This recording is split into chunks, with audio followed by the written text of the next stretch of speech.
Here's Check On Stories we're following for you today on Robert Hood Radio.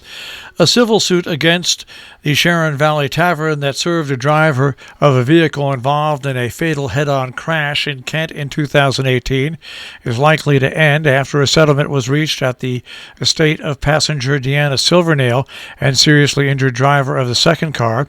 Through terms of the settlement were not disclosed in Superior Court, probate court documents show Sharon Valley Tavern will pay $17,000 to Silvernail's estate. Last March, a judge sentenced Shelby Roger of Salisbury to 5 years and 9 months in prison, followed by 5 years probation in the crash that killed her friend Silvernail, 22, of Lakeville. Roger's other friend, Angela Brzali of Salisbury, also was seriously injured.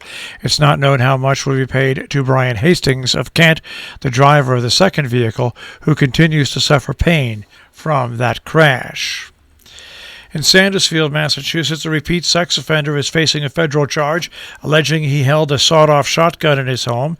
Brian Holman, 57, who is currently jailed awaiting trial on a stalking charge, was indicted February 11th in U.S. District Court in Springfield on one count of receipt and possession of unregistered firearms. It's not clear why the case was presented to a federal grand jury. The indictment stems from an ongoing investigation of a, quote, possible sexual assault, end quote, in September at his Sandersfield home, in which police say the alleged victim tipped them off about the weapons and ammunition. Governor Ned Lamont will announce vaccine eligibility for people with pre-existing conditions today. They'll find out if they're going to be the next group of COVID-19 vaccine shots. He confirmed on Thursday that the list of qualifying health risks will finally be announced today after he consults one last time with his pandemic response team over the course of this past weekend. In New York, they will resume nursing home visitation with rapid COVID-19 testing. Nursing homes in New York will be permitted to resume visitation with pandemic-related safety precautions in place and rapid COVID-19 testing recommended before entry, according to the governor. The State Department of Health will be providing the rapid testing resources to nursing homes to resume visitation, adding the state agency would be releasing further details today about other recommendations for resuming visits. Reminder, the senior nutrition program at the Falls Village Senior Center has been suspended. Lunch will not be served, as well as all senior activities. Outings have been suspended until further notice due to the COVID-19 virus.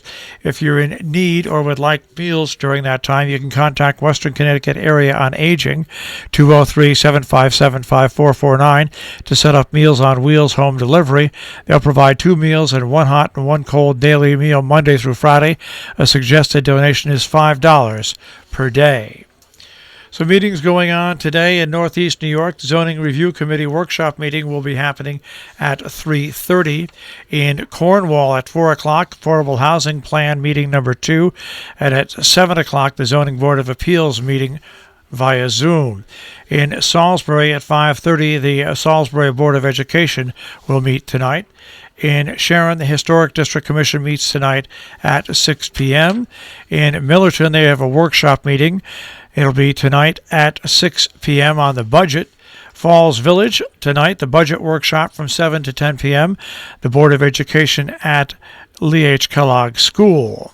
In Kent, the Inland Wetlands Commission has a regular meeting at 7 o'clock tonight, and the Park and Recreation Commission has a regular meeting at 7 o'clock.